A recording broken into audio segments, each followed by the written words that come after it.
En nombre de la Voz de la Esperanza te extendemos una cordial bienvenida a este estudio de la lección de la Escuela Sabática. Si te has unido a través de la televisión, YouTube o Facebook o por audio, gracias por acompañarnos. Sí. Te invitamos a compartir este estudio con otros. Claro que sí. Ahora, Omar, como solemos hacer, hoy vamos a saludar a alguien muy especial. Vamos a saludar a Mónica Moreira, que nos escribe desde el hermoso país del Uruguay. Amén. Ella nos dice: gracias, Pastor Grieve y esposa. Muy bueno el tema de radio de esta semana. Les cuento que nací entre el monte y un río hermoso, dice ella. Crecí aprendiendo las bellezas increíbles que Dios creó. Mis padres deseaban inculcarnos la religión y nos mandaban a 15 kilómetros de distancia a estudiar el catecismo. En esos años los encontré a ustedes en una emisora de radio, un mueble de batería, y escuché el primer programa radial de La Voz de la Esperanza. Hoy sigo escuchando y viendo sus programas. Muchas gracias por los hermosos mensajes divinos que imparten. Qué hermoso testimonio. La verdad que sí. Hermana Mónica, la felicito. Así es. Y los padres, qué visión, ¿no es cierto? Dios les regale bendiciones abundantes. Bien, sí. ¿Qué te parece si comenzamos elevando una oración al Dios de los cielos? Oremos. Padre que moras en las alturas de los cielos, con gran placer nos reunimos con nuestros amigos y amigas para estudiar las verdades intrínsecas de la Biblia. Gracias, Padre Celestial, por esta oportunidad. Y ahora pedimos tu bendición en el nombre de Cristo Jesús. Amén. Amén, amén. Bueno, esta semana estaremos estudiando la lección 5 para el 29 de julio 2023. Se titula Expiación horizontal, la cruz y la iglesia. Tremendo. ¿Qué entendemos con la frase expiación horizontal?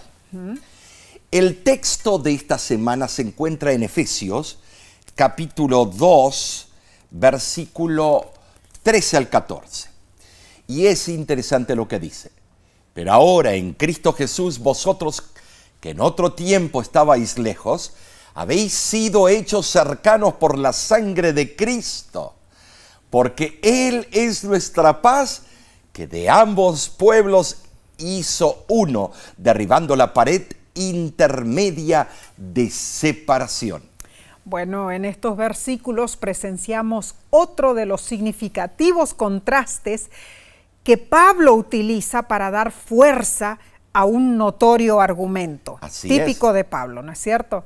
Con el llamamiento de la iglesia cristiana, el evangelio empezó a ser predicado a los gentiles y muchos respondieron positivamente y así fueron hechos cercanos.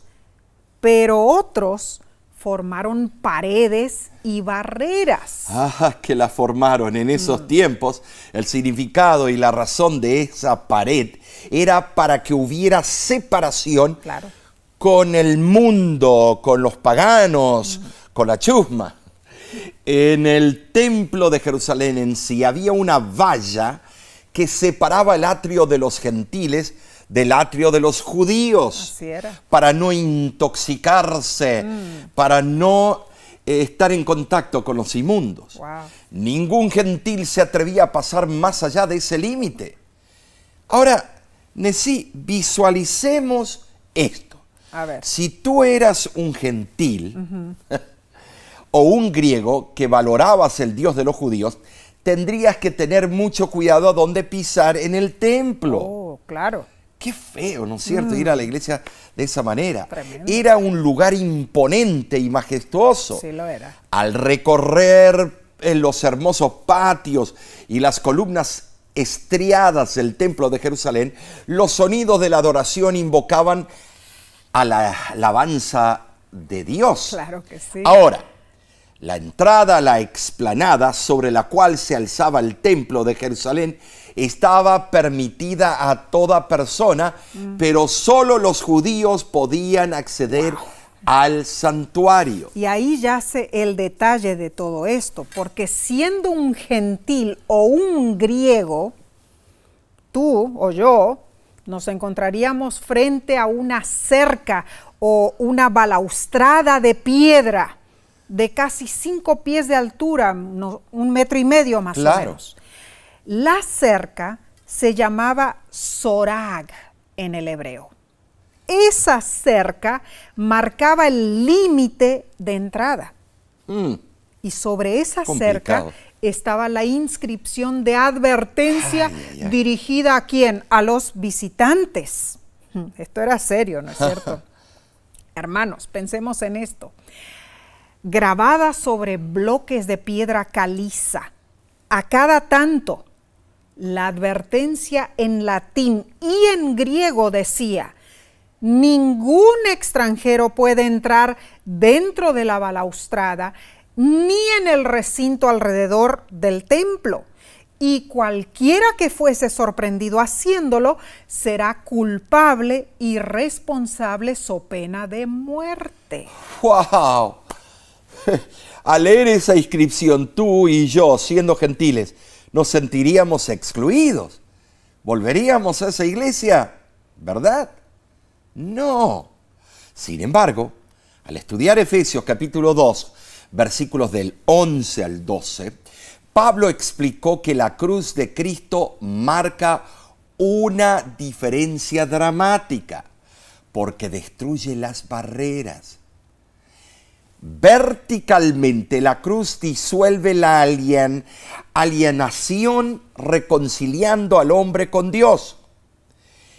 Pero en sí, horizontalmente, la cruz disuelve la diferencia entre seres humanos, reconciliando a las personas entre sí. Amén, amén. Es que el sacrificio de Cristo en la cruz borra cualquier enemistad. Y, lógicamente, trae conciliación entre judíos y gentiles, haciéndolos un nuevo hombre, haciendo paz, dice Efesios 2:15. Juntos se convierten en un nuevo templo, edificados para morada de Dios en el Espíritu, Efesios 2:22. Ahora, sí, es importante entender que la sangre de Cristo ha hecho todo por nosotros. Amén, amén. Esto lo damos por sentado, ¿no es cierto? Por medio de su sangre somos reconciliados los unos con los otros. Claro. Somos limpiados, amén, justificados y redimidos. Gloria a Dios. La sangre de Cristo vindica el buen nombre de Dios y es la prueba de su infinito amor. Wow, bueno. Augusto Toplady fue el autor del conocido himno Roca de la Eternidad. Bueno, su conversión, cuenta la historia, ocurrió mientras él escuchaba un sermón sobre Efesios 2:13, perdón. Sí, 2:13. Predicado por un trabajador en un granero, lo que habrá sido eso, ¿no? En esa ocasión, Augusto aprendió que Cristo no es solo el pacificador, sino que Él es la paz. En Cristo, todas las divisiones de la humanidad cesan, mis hermanos. Por eso Pablo afirmó enfáticamente que Cristo es nuestra paz, que de ambos pueblos hizo uno, derribando esa pared intermedia de separación. Ahora, la pregunta es: ¿ves tú alguna pared o muro que está haciendo divisiones en tu hogar, en tu iglesia? Si puedes, hermano, hermana, y estás en las redes sociales, escribe tu comentario. Bien, analicemos la lección del domingo 23 de julio titulada Acercados en Cristo. En Efesios capítulo 2, Pablo comienza pintando un cuadro increíblemente hermoso y edificante de cómo Dios actúa en nuestra salvación. Así es. ¿Sabes, hermano? Ser salvo significa ser llamado por el Mesías, ser resucitado con el Mesías, ascender con el Mesías y ser exaltado con el Mesías. Pero esa descripción se explicaba a los judíos, se aplicaba a ellos, los que esperaban al Mesías Salvador. Y esto es cierto, sin embargo, Pablo toma el lenguaje usado para describir la salvación de los judíos y lo aplica a los gentiles. Bueno, es importante notar aquí, hermanos, que Pablo no proclama que ahora los gentiles se salvan porque son gentiles o que los judíos se salvan porque son judíos. Pablo acentúa la experiencia del pasado de los gentiles. Efesios 2:11 dice: por tanto, acordaos de que en otro tiempo vosotros, los gentiles en cuanto a la carne, erais llamados incircuncisión por la llamada circuncisión hecha con mano en la carne. El apóstol destaca que el cristiano debe recordar su antigua condición. Y sí, nos recordamos. En verdad, era sorprendente para judíos y gentiles que ambos entraran en la relación del nuevo pacto con el Mesías usando los mismos medios. Y esto ocurrió aun cuando los judíos tenían la ventaja de haber recibido antes la palabra divina. Bueno, así fue. Ahora, en su pasado, los gentiles tenían una gran querella con los judíos. Pablo explica el odio arraigado al mencionar los insultos y las mofas vulgares. Bueno, Omar, yo creo que en forma vegetariana se insultaban unos a los otros, ¿no? Sí, porque en el hebreo no existen malas palabras. No. Ellos cuando quieren decir una, prestan del árabe o del inglés. Así es. Entonces los judíos se referían a los gentiles con escarnio, diciéndoles la incircuncisión. Y los gentiles se referían a los judíos con igual desdén como la circuncisión. Los judíos daban extrema importancia al rito de la circuncisión. Cierto. Hasta el día de hoy, sí. Sí. Los judíos asídicos o ortodoxos, como si esa ceremonia exterior garantizara un favor divino especial, Sí. los hiciera de raza pura. Es cierto que Dios instituyó ese rito, Sí, como una señal de su pacto con Abraham y sus descendientes, claro. y también para la salud de su pueblo. la higiene. La circuncisión era una marca, un recordativo del pacto, pero debía ser una bendición para los judíos, no una maldición esclavizante. Claro. Sin embargo, hermanos, como en gran medida no vivieron a la altura de los requisitos del pacto, la circuncisión había llegado a ser un rito hueco y vacío. Triste pero cierto. Ahora, Pablo explicó que era posible que los gentiles cumplieran las exigencias de la ley. Sí, si eso era verdad, su incircuncisión no hacía que su obediencia fuese menos aceptable. La circuncisión era un rito simbólico con el cual Dios deseaba ayudar a los judíos en la prosecución de una vida en armonía con la ley de Dios. Si los gentiles, sin el beneficio de ese rito simbólico, cumplían con la ley, entonces podían compartir las promesas que Dios había hecho a los judíos. Lamentablemente, los judíos transgredieron la voluntad de Dios, aunque tenían las ventajas de la ley escrita y estaban circuncidados. Entonces, la obediencia de los que cumplían la ley en condiciones menos favorables los condenaba. Pero aclaremos esto, los que son verdaderamente judíos poseen el espíritu y el carácter para cumplir el propósito de Dios. Claro que y son su pueblo escogido. Amén. O sea, Dios los apartó no para que cumplieran únicamente con ciertos ritos externos, sino para que fueran un pueblo santo de corazón. Claro que sí. El fondo espiritual de la circuncisión se basaba en ser una señal de separación del mundo pagano. Así es. Y de consagración al verdadero Dios. El rito en sí implicaba renunciar y abandonar el pecado. Involucraba separarse de todo lo que fuera ofensivo a Dios. Una obra tal debía manifestarse del corazón. ¿Y quiénes sí de los gentiles? Bueno, a ver. Efesios 2:13 apunta a algo radicalmente diferente y dice: pero ahora en Cristo Jesús, vosotros que en otro tiempo estabais lejos, habéis sido hechos cercanos por la sangre de Cristo. ¿Sabes? Milagrosamente en Cristo y a través de su cruz, los creyentes gentiles se podían acercar a Dios, a la esperanza y sus hermanos judíos. ¡Wow! Esta es la poderosa buena noticia. Claro. Implícita en la descripción de Pablo, la cruz de Cristo puede sanar la gran brecha entre judíos y gentiles. Así es. Esto significa que todas nuestras enemistades y divisiones pueden resolverse en Cristo, hermanos.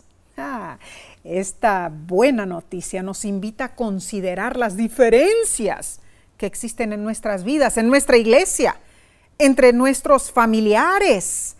Nos insta a reflexionar en el poder de la cruz para superar esas incompatibilidades. Es sumamente privilegiado que gocemos de este conocimiento, pues puede conducirnos a la santidad y la felicidad en esta vida y la vida eterna.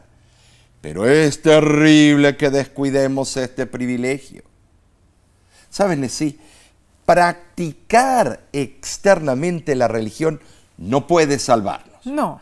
Lo han tratado por miles de años y no trabaja. No. Los ritos externos son insignificantes frente a la condición de nuestra mente y nuestro corazón. Inclusive, el hecho de que hayamos sido bautizados no nos salvará ni que nuestros nombres estén en la lista de la membresía de la iglesia. No, claro que no. Ni que nuestros padres sean piadosos. Tampoco. Nada de eso garantiza nuestra salvación. Uy, esto es serio. Pero no descuidemos. No. Esto nos cuesta escuchar, ¿verdad? Hermano, hermana. Lo que cuenta es nuestro interior. Es cierto. La verdadera religión está directa e íntimamente ligada con el corazón. Y Jesús es nuestro ejemplo. Yo hago siempre lo que le agrada al Padre, dijo él en Juan 8:29. Te pregunto, ¿de qué condición te ha redimido Jesús? ¿Por qué es importante que recuerdes dónde estabas cuando Jesús te encontró y dónde podrías estar ahora si Él no te hubiera encontrado? Es nuestra oración que vivas para agradar a Dios, hermano, hermana. Bien, continuaremos con la parte del lunes en unos segundos. Volvemos enseguida.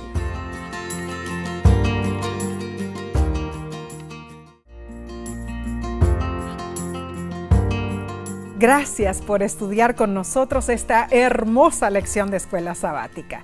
Adentrémonos a la sección del lunes, julio 24, titulada Reconciliación, el regalo de Dios desde la cruz. El autor Ernest Hemingway, en el año 1936, caracterizó la dificultad de las relaciones entre padres e hijos en un corto relato titulado La capital del mundo. La historia ambientada en España gira en torno a un padre y su hijo adolescente llamado Paco. Así es. Paco era un nombre muy común en España, todavía lo es. Sí, es cierto. Deseando convertirse en matador y escapar el control de su casa, Paco huyó a Madrid. Claro. El padre, buscando reconciliarse con su hijo, viajó a Madrid y puso un anuncio en un periódico con una frase que decía: querido Paco, encuéntrame frente a la oficina del periódico Madrid mañana al mediodía. Todo está perdonado.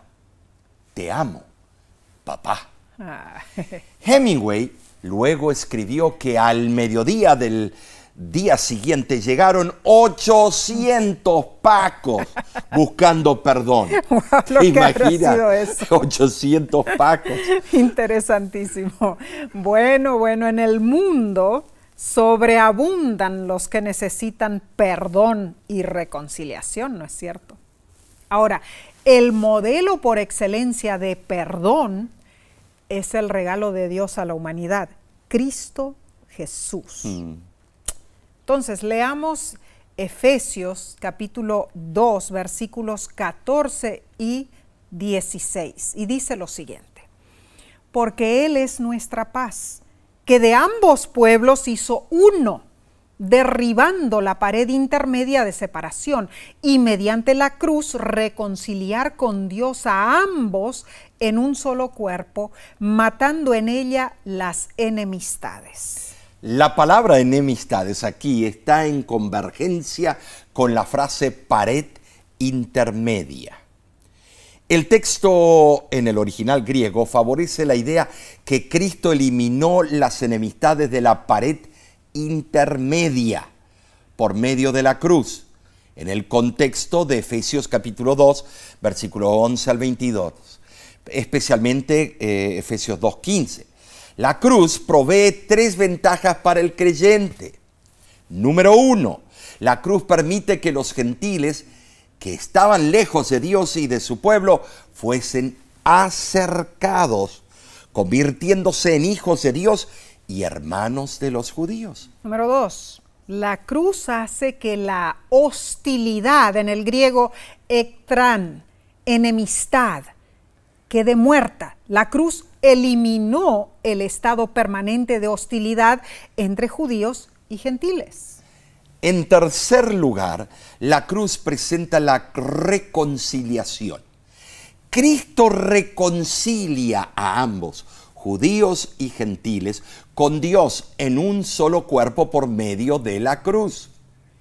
Ahora, en sí, esto también se refiere a los presentes desacuerdos entre amigos, familiares, Claro. cónyuges y hermanos de iglesia. Claro que sí. Entonces, ¿en qué consiste la reconciliación, hermano? Muy importantes. Imagínate un distanciamiento grave entre una madre y una hija, algo asentado durante años y años. Digamos que la hija se casó con un muchacho en contra de la voluntad de la madre. Eso pasa constantemente. Imagínate que ese rencor se disuelva en una ola de gracia y perdón y haya paces entre las dos. Eso es reconciliación. Se experimenta la reconciliación cuando un miembro de iglesia deja de lado un problema divisivo y reconoce a otro miembro como un hermano amado. Ay, sí, cuando éramos pastores en iglesias locales, muchos problemas. cómo vimos estos problemas. Sí. Sin embargo, la reconciliación no es un acontecimiento mecánico. No, claro que no. Es un evento interpersonal que repara relaciones rotas. Así es. Pablo se atreve a explicar que la poderosa obra de Cristo en la cruz impacta las relaciones humanas. Ahora, el apóstol visualiza a Cristo inundando nuestras vidas, destruyendo nuestras divisiones, nuestras diferencias, disolviendo nuestras discusiones y renovando nuestra comunión y comprensión mutua. Cuenta cierta anécdota que Luis y Manolo eran hermanos. Ambos vivían en granjas adyacentes. Habían trabajado 40 años cultivando hombro a hombro, compartiendo maquinaria, intercambiando cosechas, etc. Nunca habían tenido problemas. Pero esa colaboración terminó repentinamente con un pequeño malentendido que explotó en un intercambio de palabras amargas y semanas sin hablarse. Ay, hombre, hemos visto esto a menudo, ¿no es claro cierto? que sí. Bueno, cuenta la anécdota que cierta mañana un carpintero llamó a la casa de Luis y le dijo: Señor, estoy buscando trabajo. Si usted necesita reparaciones en su granja, yo le puedo ayudar. De hecho que sí, dijo Luis. Tengo un trabajo para usted. ¿Ve aquella granja al otro lado del arroyo? Bueno, ahí vive Manolo, mi hermano. Solía haber una hermosa pradera entre nosotros, pero mi hermano tomó su tractor y desvió el cauce del arroyo. Yo estoy furioso y quiero vengarme, dijo Luis. Constrúyame una cerca de 2 metros de alto. Jamás quiero volver a ver a Manolo. Bueno, el carpintero escuchó la historia y le dijo: comprendo, señor, haré algo que lo dejará satisfecho, no se preocupe. Y bueno, el carpintero trabajó arduamente, cuenta la historia, y terminó su trabajo al atardecer. Cuando Luis fue a ver el producto final, quedó atónito, Omar. No había ninguna cerca de 2 metros. No, no, no. En su lugar había un puente. ¡Qué bien! Un puente que unía las 2 granjas por encima del arroyo. Justo entonces, Manolo, del otro lado, vino caminando desde su granja y al ver la obra de carpintería quedó impresionado. Cruzó el puente y abrazó a su hermano Luis diciendo: ¡eres increíble, Luis! Construiste este hermoso puente después de todo lo que yo te he hecho. Perdóname, hermano. Ay, qué linda historia. Así se reconciliaron Luis y Manolo. Esta anécdota, la verdad, genial, ¿eh? Muy bien. Que con eficacia esta historia ejemplifica cuán infructuosos son los conflictos entre seres humanos. Así es. Esto lo podemos dar por sentado. Claro. Si contemplamos a Jesús, veremos puente, el gran nivelador, el común denominador que trae solución a las diferencias. Amén. Cristo pone fin a las hostilidades y a las enemistades. Hermoso, amén y amén. La lección nos pregunta: ¿cómo puedes aplicar los principios de Cristo para reconciliarte con otra persona? ¿Qué necesitas para lograrlo? Hermano, hermana, no dejes pasar más tiempo. Permite que el carpintero Cristo Jesús construya el puente de la reconciliación. Esa discordia con tu familia, esas luchas partidistas, esos rencores con tus vecinos, esos celos denominacionales, esas tensiones y conflictos personales.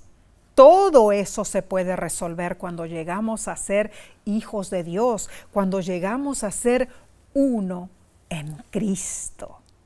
Precioso. Bien, pasemos a la lección del martes 25 de julio titulada Derribar el muro divisorio. Pablo menciona que Cristo tomó una acción hacia la ley de los mandamientos expresados en ordenanzas.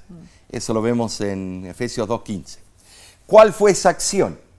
¿Y por qué lo hizo? Claramente, Cristo derribó las ordenanzas que apuntaban al porvenir y lo hizo porque esas ordenanzas eran sombra de lo verdadero. Interesante, porque el autor de la lección comenta lo siguiente: algunos creen que Efesios 2, 14 y 15 enseña que los 10 mandamientos, incluido el del sábado, fueron abrogados o abolidos por la cruz. Sin embargo, en Efesios, Pablo demuestra un profundo respeto por los 10 mandamientos.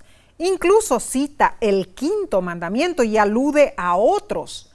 Esto se alinea con las otras afirmaciones de Pablo sobre la ley. El apóstol aborda el mal uso de la ley. Sin embargo, él honra la ley y reconoce su continuidad. Por lo tanto, usar estos versículos para abolir los 10 mandamientos es claramente una mala interpretación de la intención del mensaje de Pablo. Estamos de acuerdo, Nesí, ¿sabes? Ahora, cualquier uso de la ley que abra una brecha entre judíos y gentiles especialmente para excluir a los gentiles de la participación del pueblo de Dios y su acceso a la adoración, sería considerado anatema para Pablo y un mal uso de la intención divina para la ley. La ley, de la cual habla Efesios 2, 14 al 15, son los aspectos ceremoniales, rituales, que apuntaban el porvenir, los mandatos expresados en ordenanzas. El sistema testamentario de la ley había llegado a ser interpretado y mal utilizado como una cuña para distanciar los judíos de los gentiles. Cuán cierto. Y es interesante lo que el comentario bíblico de Juan Calvino comenta sobre Efesios 2:15. Muy interesante. Él dice, las ceremonias por las cuales se declaró la distinción han sido abolidas por medio de Cristo. ¿Qué era la circuncisión, los sacrificios, los lavados, sino símbolos de santificación, recordando a los judíos que su suerte era diferente a la de otras naciones? Pablo no solo declara que los gentiles son iguales a los judíos al ser admitidos en la comunidad de la gracia para que ya no difieran entre sí, sino que se ha quitado la marca de esa diferencia, porque las ceremonias han sido abolidas. Ahora, el comentario del Nuevo Testamento de la Biblia familiar de Justin Edwards explica lo siguiente. Con su muerte, Cristo abolió la ley ceremonial, esa causa de enemistad y separación entre judíos y gentiles. Cuando Pablo alude al contenido en las ordenanzas, caracteriza la economía mosaica como un sistema de ordenanzas externas. Tremendo comentario. Muy interesante. Breve, pero al punto. La verdad, Omar. Y el comentario bíblico de Sir William Nicol añade lo siguiente, la siguiente afirmación. Dice, la segunda mitad de Efesios 2 forma un párrafo por sí mismo. Su tema es el caso de aquellos creyentes gentiles a quienes Pablo inmediatamente les trae a relucir su pasado pagano y su presente cristiano. Se les recuerda lo que una vez fueron, alejados de Cristo, alienados del privilegio especial de Israel, sin esperanza y sin Dios, y de lo que han llegado a ser por el poder de la muerte de Cristo. Amén. Puestos en igualdad con el pueblo elegido, acercados al Padre, hechos partícipes de la casa de Dios y templo vivo del Señor. Es interesante, no son autores de nuestra denominación, pero son grandes pensadores. La verdad que sí. Que el Señor nos explicó, retener lo bueno y descartar lo malo. Tremendos pensamientos. Estas son tremendas opiniones de conocidos teólogos. Claro que sí. Es bueno ver lo que piensan otros estudiosos sobre este tema. Así es. Lo cierto es que la ley ceremonial finalizó en la cruz del Calvario. Sin embargo, debemos notar que el sistema ceremonial, tal como Dios lo dio, no fue lo que produjo la enemistad que Pablo describe entre judíos y gentiles. Lo que fundamentó la base para la enemistad con los gentiles fueron los siguientes puntos. Número 1, la interpretación judía de la ley ceremonial. Número 2, las adiciones humanas que se le hicieron. Número 3, las actitudes exclusivistas y hostiles del pueblo judío. Cuán cierto. Ellos añadieron reglamentos, inventaron interpretaciones, modificaron la fuerza y la función de las ordenanzas originales y en algunos casos casi las anularon. Todo esto hacía que cualquier gentil que desease obtener la ciudadanía de Israel tenía que enfrentarse a un complicadísimo sistema de requerimientos legales. Entonces es fácil comprender por qué un sistema tal resultaba poco atractivo para un gentil. De esta manera el sistema judío se convirtió en una barrera infranqueable, una pared intermedia que impedía que los gentiles adoraran al verdadero Dios. Los judíos abominaban y detestaban a sus vecinos gentiles, y estos a su vez odiaban y despreciaban a los judíos. Algo sumamente triste, ¿no es cierto, Nesí? Horrible. Tan triste, pero cuán fácilmente criticamos a los judíos. O sea, vemos la paja en el ojo de ellos y no vemos la viga en nuestros ojos. Bueno, debemos hacernos las siguientes preguntas. ¿Qué tensiones hay entre los adventistas del séptimo día y otras denominaciones? ¿Qué diferencias existen entre los miembros de nuestra iglesia que debemos confrontar y superar? ¿Será suficiente nuestro amor por Cristo para superar estas tensiones? La sierva del Señor añade en Mensajes Selectos, tomo 3, página 441, lo siguiente: Dios tiene hijos, muchos de ellos en las iglesias protestantes y un gran número en las iglesias católicas, que están más listos a obedecer la luz que una gran cantidad de adventistas que guardan el sábado, pero que no andan en la luz. Tremendo esto. Esta cita nos hace temblar. Qué cachetada, ¿no? Es cierto. Hermanos, necesitamos ser transformados completamente por Cristo, desde adentro para afuera. Es cierto. Oh, sí. Bien, continuaremos estudiando. Esto está fascinante, pero lo haremos después de una corta pausa. Volvemos en unos segundos. No te vayas.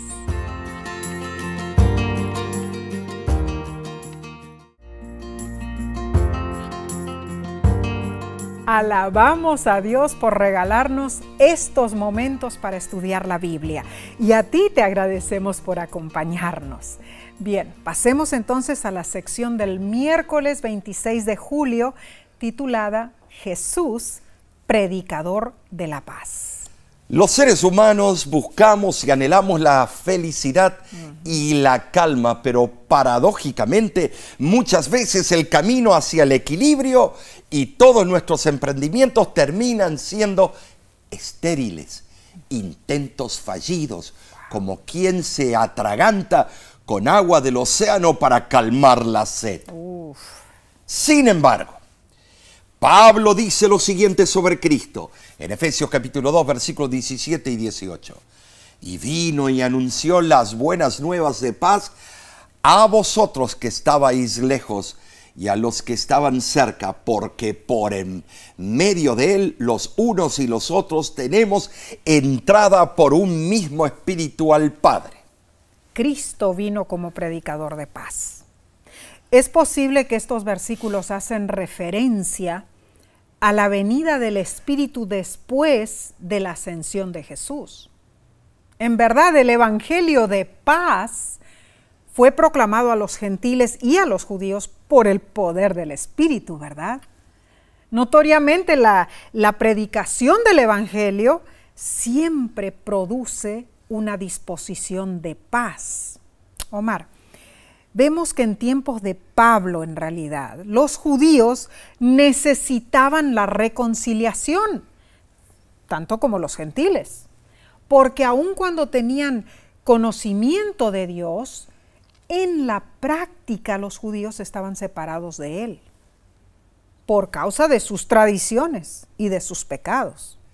Ahora, si recordamos el relato bíblico en Mateo capítulo 27, versículo 51, cuando murió Jesús, la rasgadura del velo del templo no solo significó que el símbolo se había encontrado con la realidad simbolizada, lo que puso a fin a la validez del sistema ceremonial, sino que también la pared que dividía a judíos y gentiles había sido derribada.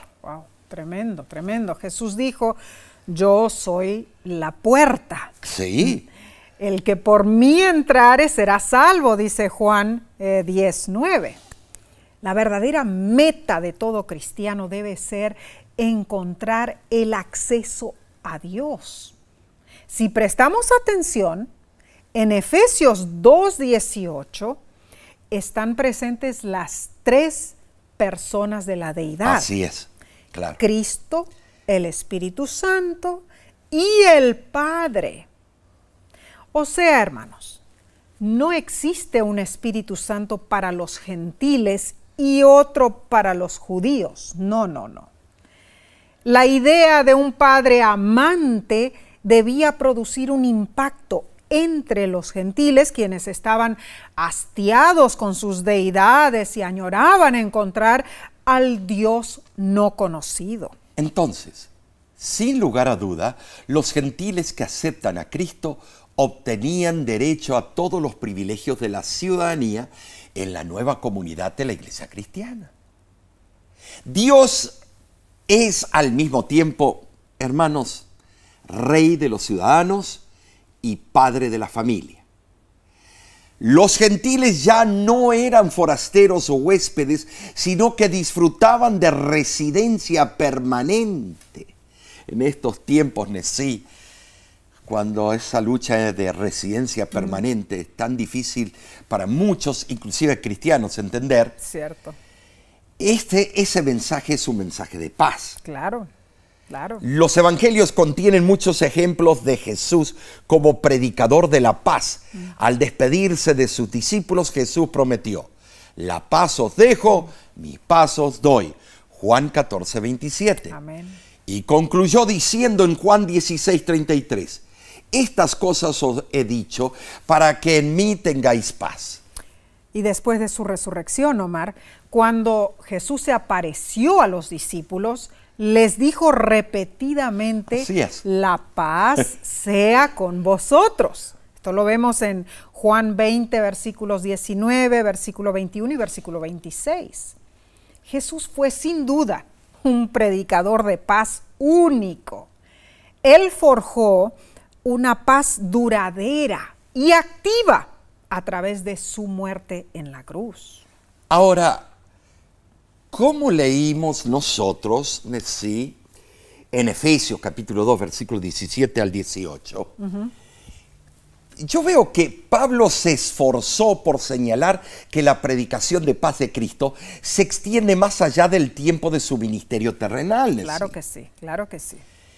El apóstol afirmó que Cristo ha anunciado la paz tanto a los que estaban lejos, o sea, los creyentes gentiles, antes de que se convirtieran, como a los que estaban cerca, o sea, los creyentes judíos. Nesí. Así era. Entonces, habiendo aceptado esa proclamación, todos los creyentes experimentan la profunda bendición de tener paz. Precioso. Pero esa paz no es solo la ausencia de conflicto, Omar. No, es más que eso. Esa paz resuena con el concepto hebreo de shalom. Ah, qué hermosa palabra. Sí, claro. Es una experiencia de plenitud, de bienestar, tanto en nuestra relación con Dios como en nuestra relación con los demás. Consecuentemente, hermanos, debemos hacernos entonces las siguientes preguntas. ¿Cómo podemos aprender a ser predicadores de la paz y no conductos de conflicto?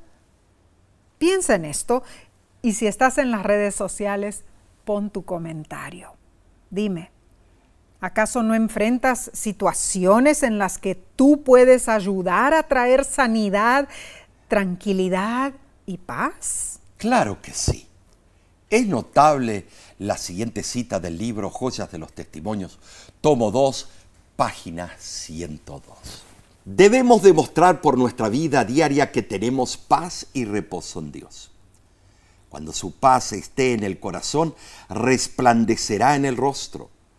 La comunión con Dios impartirá elevación moral al carácter y a toda la conducta.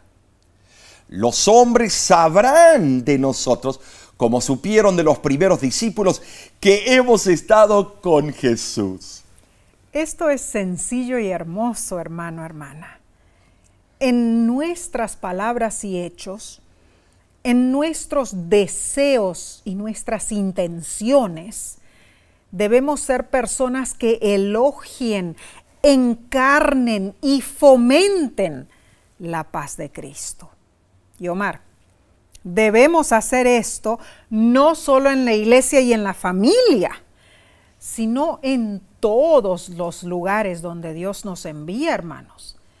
¿En dónde? En nuestras oficinas, en las tiendas a donde vamos, en los vecindarios, en las comunidades que visitamos. Debemos llevar y transmitir la paz de Cristo. Precioso. Bien, vamos a avanzar al estudio del jueves 27 de julio, titulado La Iglesia, un templo santo. Al concluir Efesios 2, Pablo presenta una serie de pruebas que señalan la unidad entre judíos y gentiles. Así es. Efesios 2, versículos 19 al 22, dice: así que ya no sois extranjeros ni advenedizos, sino conciudadanos de los santos y miembros de la familia de Dios, edificados sobre el fundamento de los apóstoles y profetas, siendo la principal piedra del ángulo Jesucristo mismo, en quien todo el edificio bien coordinado va creciendo para ser un templo santo en el Señor, en quien vosotros también sois juntamente edificados para morada de Dios en el Espíritu. Preciosos versículos. Oh, tremendo, sí. Entonces Jesús destruyó ese muro entre los judíos y los gentiles y construyó una nueva realidad, un nuevo templo de Dios, donde ambos, judíos y gentiles, juntos constituyen una iglesia. Hermanos, los gentiles ya no son extranjeros ni advenedizos, dice el versículo. Los extranjeros, en el griego xenos, procedían de otros países. Los advenedizos, en el griego paroikos, vivían en un lugar ajeno, o sea, eran inmigrantes sin derechos de ciudadanía. Sin embargo, los gentiles que aceptaban a Cristo recibían los derechos de ciudadanía en la naciente iglesia cristiana. El texto afirma que todos son santos, los cristianos judíos y los gentiles. Los gentiles llegaron a ser miembros con privilegios de protección, sustento y confraternidad. Gálatas 6:10. Dios es el Rey y Padre de todos. Los gentiles ya no son forasteros, disfrutan de la residencia permanente. Hermoso privilegio, ¿no es cierto? Y esto de hermoso es que nos incluye a nosotros, hermanos. Cristo nos trae beneficios verticales al establecer nuestra relación con Dios y beneficios horizontales al cimentar nuestras relaciones con los demás. Omar, Cristo construyó algo asombroso. Sí, un nuevo templo. Un nuevo templo, compuesto por creyentes judíos y gentiles. Así nosotros llegamos a ser parte de la iglesia de Dios, de ese templo santo. Sabes, sí, debemos comparar la metáfora que Pablo usa de la iglesia como un templo con otras menciones, como Primera de Corintios, capítulo 3, versículos del 9 al 17, Cierto. Y Primera de Pedro, capítulo 2, versículos del 4 al 8. Así es. La figura literaria pasa de un grupo de personas a una estructura física. Dicha figura presenta a Cristo como la piedra de ángulo. Así es. Efesios 2, 19 al 22, no dice que la iglesia debía fundarse sobre un apóstol, como Pedro, sino que debía tener a Cristo como piedra principal. Amén. La piedra de ángulo mantiene unido el edificio. Así es. Así, Cristo mantiene unidas las diversas partes del edificio, el edificio espiritual. Claro que sí. Esa metáfora fue tomada de Salmo 118, versículo 22. Y Jesús la utilizó también en Mateo 21, 42. Cristo es la piedra de ángulo, hermano, hermana. Cristo es nuestro crecimiento espiritual. Y cuando nosotros crecemos espiritualmente, todo eso se efectúa de acuerdo a nuestra experiencia con Cristo. Así es. ¿Cierto? Efesios 2:22 menciona la palabra en el griego sinoikodomeiste. Espero que lo diga correcto porque está bien larga esa palabra. Sinoikodomeiste, que alude a estar compaginado, algo bien organizado. O sea, ¿qué quiere decir esto? La iglesia no es un montón de piedras reunidas por accidente.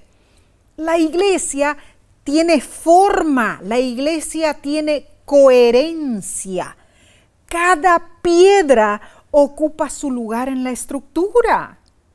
La estabilidad de la iglesia depende yo diría, de una cuidadosa planificación. Cierto. El santuario era el lugar de la presencia de Dios en el Antiguo Testamento. Así, la iglesia de hoy es el templo donde Dios habita. Amén. Amén. Y todo lo que es tocado por Dios es santificado. Bueno, cuidado a qué extremo utilizas ese dicho. Su presencia convierte a la iglesia en santuario, en templo santo. Pero por sus frutos los conoceréis. Efesios capítulo 2 termina magistralmente usando las palabras sois juntamente edificados. La flexión del verbo indica un proceso que está en curso. Podemos apreciar este proceso cuando recibimos nuevos miembros en el seno de la iglesia. Leo del libro Hechos de los Apóstoles, página 476, y dice: los apóstoles se edificaron sobre un fundamento seguro, la roca de los siglos, pero no hicieron su obra sin afrontar obstáculos. Tuvieron que luchar contra el fanatismo, el prejuicio y el odio de los que edificaban sobre un fundamento falso. Claramente las diferencias abundaban entonces, al igual que hoy. Aunque muchos miembros de la iglesia no piensan en la diferencia entre judíos y gentiles como cristianos, podemos erigir nuestros propios muros de separación entre nosotros, el pueblo de Dios, y otros, manteniéndolos alejados del evangelio. Lo he visto. Ahora, hermanos, dinos, ¿existen esos muros en tu vida y en tu iglesia? ¿Cómo podemos ver eso? ¿Podemos derribarlos si existen? Wow. ¿Cómo podemos lograr la unidad en Cristo? Wow, Omar, necesitamos más y más de Jesús, más y más de Cristo en nuestra vida. La reconciliación horizontal debe yacer en la expiación vertical, y eso solo se logra con Cristo. ¡Wow! ¡Qué bendecido este estudio!, ¿verdad? Pero repasemos los puntos más importantes. Número 1. Somos acercados en Cristo. Debemos velar por las diferencias que existen en nuestra iglesia y nuestra familia. Número 2. Al contemplar a Cristo, vemos la cruz como el nivelador que trae solución. Amén. Cristo pone fin a las hostilidades. Tremendo. Número 3. Hay muros divisorios, ¿verdad que sí? Claro, no lo podemos negar. Hay diferencias entre los miembros de nuestra familia, nuestra iglesia. Todo eso debe superarse. Por supuesto. Y número 4, Cristo vino al mundo como predicador de paz. Amén. Una paz duradera y activa a través de su muerte en la cruz. Y número 5, la iglesia es un templo santo que tiene a Cristo como piedra de ángulo. Claro. Crecemos organizada y coordinadamente. Así es. Y somos juntamente edificados. Qué bendecido mensaje, ¿no es cierto? La verdad que sí. El Evangelio es para todos y debe unir a personas que son diferentes en preparación, en carácter y disposición. Muy cierto. El templo bíblico fue construido con piedras cinceladas que organizadas formaron la edificación del templo. Así fue. Ese edificio representa el templo espiritual de Dios. Ajá. Está compuesto de materiales extraídos de todos los países e idiomas, de toda clase, de ricos y pobres, instruidos e ignorantes. Wow. Nosotros somos piedras vivientes y el gran arquitecto, el Señor del templo, nos está cincelando y puliendo para que seamos parte del templo santo en el Señor. Amén. Bueno, la semana que viene continuaremos con otra temática fascinante de la epístola a los ¿Cuál es el Efesios? título, Nessie? Bueno, el título es El misterio del Evangelio. Estás especialmente invitado a acompañarnos. De nuestra parte nos despedimos con un hasta luego. Así que sinceramente y de corazón te decimos, Dios te bendiga y te guarde.